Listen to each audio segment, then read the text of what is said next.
உலகில் சிறந்த முதலீடு எது என கேட்டால் பெரும்பாலானவர்களின் பதில் தங்கம் என்பதாகத்தான் இருக்கும்.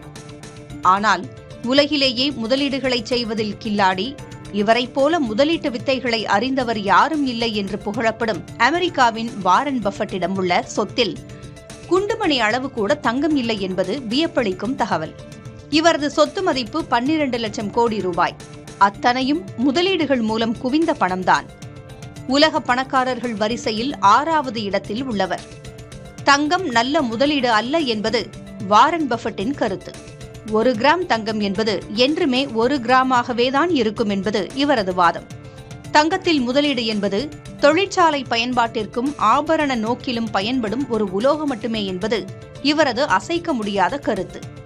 தங்கத்தின் விலை சர்வதேச சந்தையில் 14 ஆண்டுகளில் இரட்டிப்பாகிவிட்டது. அதாவது 100% லாபம். ஆனால் CAGR எனப்படும் வருடாந்திர கூட்டு வளர்ச்சி விகித அடிப்படையில் தங்கம் 14 ஆண்டுகளில் 5% லாபத்தையே அளித்துள்ளது. அமெரிக்க பங்குச்சந்தை முதலீடுகளோ 14% லாபம் அளித்துள்ளன. இப்படி வெவ்வேறு கோணங்களில் பஃபட் முன்வைக்கும் வாதங்கள் ஏற்கும்படி உள்ளன.